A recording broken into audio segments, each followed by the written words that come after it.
Namaste and welcome back to College Admissions Strategy brought to you by Empowerly, your trusted college admissions partner on Radio Nyra here in Raleigh-Durham, North Carolina. Well, we're here for episode 2 and here's Lara with us again. I'm Raj, and if you joined us for our last episode, we did speak about the academic roadmap, what to focus on from middle school all the way through college applications. Today, we're going to zoom in on something that causes a lot of stress, so extracurriculars. How many are enough? Do you need to do an internship? What really helps students stand out at competitive schools here in North Carolina and across the nation? So to guide us, we have, of course, our best friend, Lara from Empowerly, a college counselor who's based right here in NC. Lara, it's great to have you back. It's fantastic to be here to talk a little bit more about extracurriculars. It is a massive source of stress for lots of families, so I'm hoping today we will demystify it all. Awesome. Well, let's start with the big picture. Why are extracurriculars so important now compared to before? That's such a great question. Well, the key is that lots of applicants to really selective schools that we might be interested in, like Duke and UNC and NC State, they already have lots of applicants that are very strong academically, right? That have strong standardized testing scores, strong transcripts. So extracurriculars are really the way that students are able to stand out above the crowd. It's also the way that they're able to showcase that they've been involved in things beyond academics, right? That they have passions, that they've explored things, and that they've really made a difference in their community where possible. Awesome. And so quality versus quantity, is more always better? That's a great question. Absolutely not, right? So we oftentimes very much advise students to think about quality over quantity. Remember that from the perspective of admissions officers, the most important things for extracurriculars is to showcase what a student is going to be like when they actually enter college, right? When an admissions officer is taking a look at an extracurricular profile, they're asking themselves a couple of questions. They're asking themselves, what is the student passionate about? They're asking themselves, has this student shown the ability to take action and to take initiative by themselves? And they're also asking themselves, if we were to accept this student, what would they contribute to our college campus, right? In which ways would they be able to add not just to our community inside the classroom, but outside of the classroom? And that's where quality matters so much more than quantity. We can have 10 different activities on a student's profile, but ultimately if all of those are relatively low quality, just think about a student, showing up to a weekly meeting, going home, showing up to a weekly meeting, versus maybe 2 or 3 where they've been much more involved, where they have brainstormed and come up with new ideas and executed those new ideas. If we can have maybe a passion project, which we'll talk about a little later, those count for so much more than just a laundry list of activities. That explains so much about why colleges ask, what will you contribute to this campus? Because they're looking at your leadership, your extracurriculars, your community service, because you have to be part of a community in college, right? Absolutely. Okay, let's break it down grade by grade like we did last time. Great. So what should parents expect in 8th and 9th grade? Yes, 8th and 9th grade is a fantastic time to explore. So in our last podcast episode, we were talking a little bit what academic exploration could look like. And extracurricular exploration is really lots of the same things, right? So we encourage students to try things out broadly, just to go to maybe whatever club fairs their school might have, to explore a little bit about all the various directions that they might be interested in. If we have a student that's maybe interested in something STEM related, we'd encourage them maybe to try out something outside of that suggested area of interest, maybe something like a writing club. And then we also advise them to try a bunch of things within STEM. We try asking them to join maybe the pre-med club, try asking them to join the robotics club, the coding club, whatever they might be interested in. And really this is the time to see what sticks, not just what activities stick, but what communities feel meaningful. It is no secret that some clubs at the high school level are much more active and involved than others, so we really need to kind of try things out just to figure out if a particular community is the right fit. This is also, I will say, a great time for students to just get involved in their community. In addition to helping them explore what they might like to do in the future, it's a really great way for them to connect with peers and also to connect with maybe younger students if that's kind of part of the volunteering opportunity, or to older individuals as well. Okay, great. So parents don't need to panic if their 9th graders just trying things out. Absolutely not. That's exactly what we want to encourage them to do. Later on, we start getting into more of the specialization aspect of things, but early on, it's fantastic for them to just explore. We understand that 9th grade is oftentimes a very stressful time. Students are still adjusting academically and otherwise from middle school. So it's fantastic. Just have them kind of dip their toes into as many things as possible, make new friends throughout all of those different kind of clubs that they join, and very much just have their sights set on exploring for now. That makes sense. You don't want to force somebody into an activity they don't enjoy because it's not going to last. Absolutely not. And that's one of the big things that we talk about at Empowerly, and specifically that I, as a counselor, emphasize for students, where I am there to hopefully get them into the school of their dreams, but I'm also there to ensure that they enjoy their high school career and also that they get the most out of it from a personal perspective, right? High school is a time of great growth, and we don't want to force students into particular activities that maybe limit or restrict their growth. That makes sense. Okay, what changes in 10th grade? Yes, 10th grade is a great time to kind of start specializing. So we usually tell students and families to pick out maybe 2 to 4 different activities that you feel like you're really passionate about. These can all be somewhat along the same line, so maybe they can all be related to, let's say, healthcare for a student who's maybe interested in this pre-med pathway, or they can all be spread across a wide variety of different topics or different endeavors. And now is the time to start thinking about what leadership opportunities are available, right? And that's something that's very individualized because some clubs are large, right? And it's harder to get a particular leadership opportunity. Other clubs, maybe there's different structures to gaining leadership. Regardless, 10th grade should be the time to start narrowing down and building on the foundation that students have built in 9th grade and potentially even before if they're out middle school. And this is also their time to start thinking about leadership, whether formal or informal. Awesome. Okay, so more consistency over variety now. Absolutely. What about like internships? Is now the time? Yes, that's a great question. So we usually tell both 10th and 11th graders now is their time to start thinking about internships. Now, internships aren't necessarily the one thing that every student needs to do. It's very individualized whether or not an internship is going to be meaningful for a particular student or not. But absolutely, for students that are interested in summer internships, oftentimes the deadlines for those will be the December, January, or February before that summer. So we really do encourage students and their families to plan ahead, specifically if they're applying to very selective programs, oftentimes kind of research-based programs. Awesome. Okay, so junior year seems to be that kind of turning point. Absolutely. What should your extracurricular be looking like then? Yes, that's a great question. So at junior year or during junior year, we're hoping that students will have at least a couple of leadership positions. And again, that can be formal or that can be informal. College admissions officers recognize that in a club of maybe 100 or 150 students for some of our larger schools in the area, not everybody is going to be able to be a treasurer or the president or the vice president, right?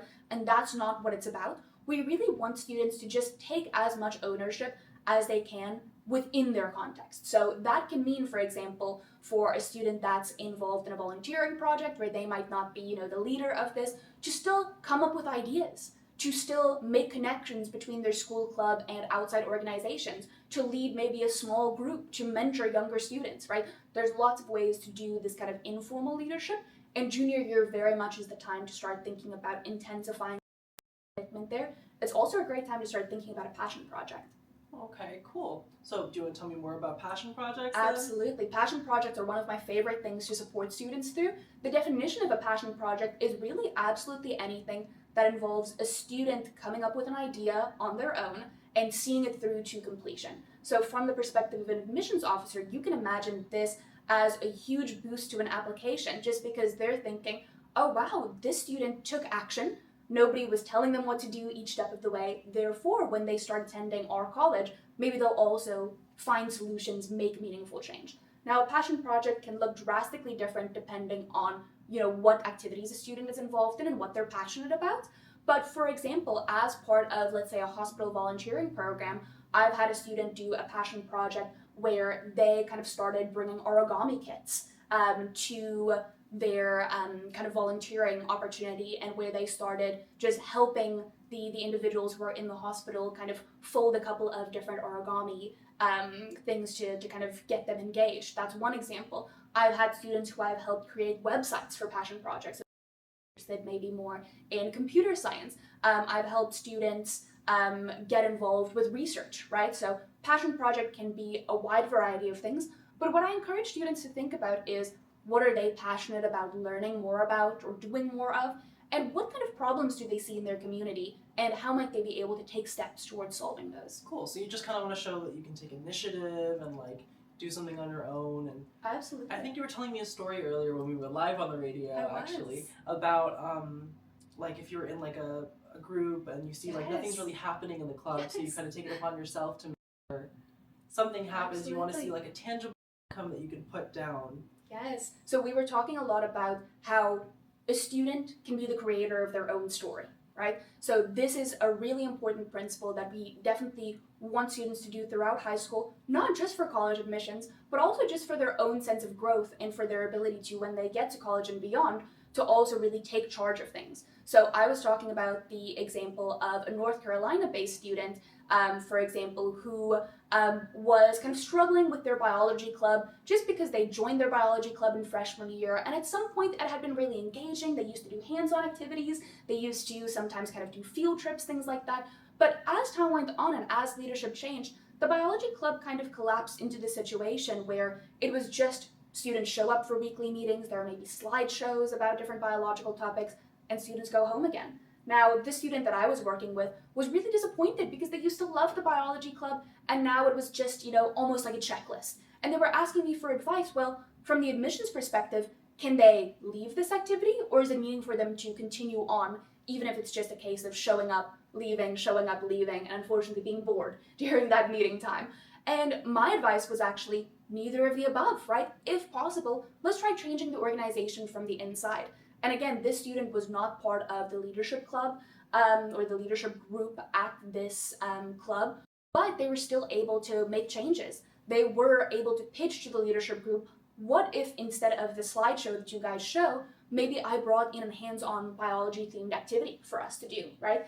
And just over time, the student was able to actually take charge, and ultimately that was a very strong point on their application that I believe ultimately is one of the big things that got them into Chapel Hill.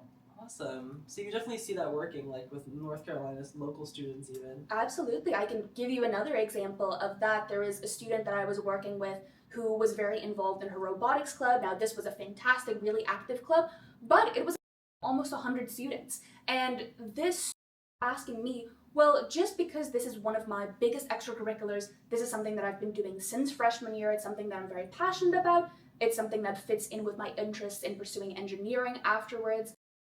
Asking me, is it bad if I don't have maybe formal leadership? And I was able to kind of give them the advice that of course not, right? If you are a club of 100, there is by definition only going to be a few people who can qualify as president, co-president, treasurer, whatever other board positions are available. But that doesn't mean the student can't make meaningful action. So specifically what I supported that student in doing is creating a passion project where they actually realize, well, robotics is such a really great tangible activity. They actually connected to a school for the blind right here in the Triangle, and they actually brought robotics activities to that school for the blind, essentially engaging in a long-term partnership where once a week for a couple of months, they went to the School of the Blind as the school club and essentially supported them in kind of creating some robotics creations from a very tactile standpoint. So that's a really great example of a student who wasn't, in a formal leadership position, but was able to create a story that was absolutely incredible. Now, that student had a very hard choice to make at the end of the application cycle between Duke and Virginia Tech and a bunch of really great schools in the area as well. So I think that's a really great example of you can write your own story. Yeah, and it definitely works, right? Sure does. Okay, so let's move on to senior year now. Yes, great question. So senior year is really just the point to put the cherry on top. Usually for senior year, we advise students now is not the time to be adding additional extracurriculars. Now is really the time to be rounding things off. If we think about the timeline of senior year, usually when I work with students in the summer between junior and senior year is where we'll start writing their common application essay. So that means by then, we'd already want to have meaningful stories, maybe from extracurriculars or other experiences to write in those stories. And we usually think about applications being due for the early action or early decision round sometime in November. Heads up that it's already October 15th for UNC Chapel Hill, so they're a very early deadline. Or we also have regular decision deadlines, which are sometime in January or February. That being said, a student does not have that much time, especially before early deadlines, right? They might have 2 or so months of senior year before starting that. So now is really the time that I tell students whenever I meet them, maybe in that summer between junior and senior year, now is not the time to add 10 more extracurriculars. Now is the time to figure out, okay, in the extracurriculars that I am part of, how can I really elevate my impact regardless of whether or not I have that formal leadership position? Okay, well, parents who are listening might be wondering, like, how do I know if my child's on the right path, if they're on track? Yes. And this is where Empowerly might be able to come in. So in terms of what we offer, there are lots of great resources on our website. We have webinars, we have blogs, all these things for families to just dip their toes into the water. So this is something that's especially helpful for middle school families. We do work with students who are in middle school, and then of course we intensify the kind of guidance we give throughout the high school journey. So Empowerly consists of over 200 counselors like myself, in addition to college admissions officers, so people who used to work on the other side of the desk, actually evaluating student applications, are now supporting the students in applications that they would have liked to see on their desk and that they would have accepted if they were applying to that school. So as part of Empowerly's advising package, a counselor like myself would meet with a student one-on-one or with the student and their family and really guide them through what does this mean for themselves, right? So I can help them think a little bit about a passion project, think about executing that passion project, give them advice on extracurricular strategy more broadly, but especially when it comes to these dilemmas of this club is too big, I cannot get a leadership position, or maybe the way to get a leadership position involves my classmates voting, right, for a leader, and then maybe my student is not, the most popular in the club, right? How to make impact even in those situations is really where counselors like myself come in. Awesome. Well, that really reframed extracurriculars, less pressure, more purpose. You really want to actually have something tangible come out of it, not just a bunch of names on a list. Absolutely, and that's the thing that colleges are looking for even more and more now, is the authenticity aspect of things. So in episode 3, we'll be talking a little bit more about essays and things like that, especially essays in the age of AI, and how do we still make our essays stand out. And the really key thing to keep in mind is we want to portray students as authentic contributors, people who haven't been doing all these extracurriculars throughout high school to check some kind of boxes, but who have been doing it because it truly means something to them, and it's something that they want to continue in college and potentially beyond. Awesome. Well, parents, don't forget, if you want help creating a personalized extracurricular plan for your teen, Empowerly does offer a free consultation. You can visit empowerly.com, sign up for a free one-on-one consultation, or scan the QR code on our Instagram or Facebook pages, Radio Nyra's Instagram. And next episode, of course, we'll be talking about turning those experiences into powerful essays. Lara, thank you again. Thank you so much for having me.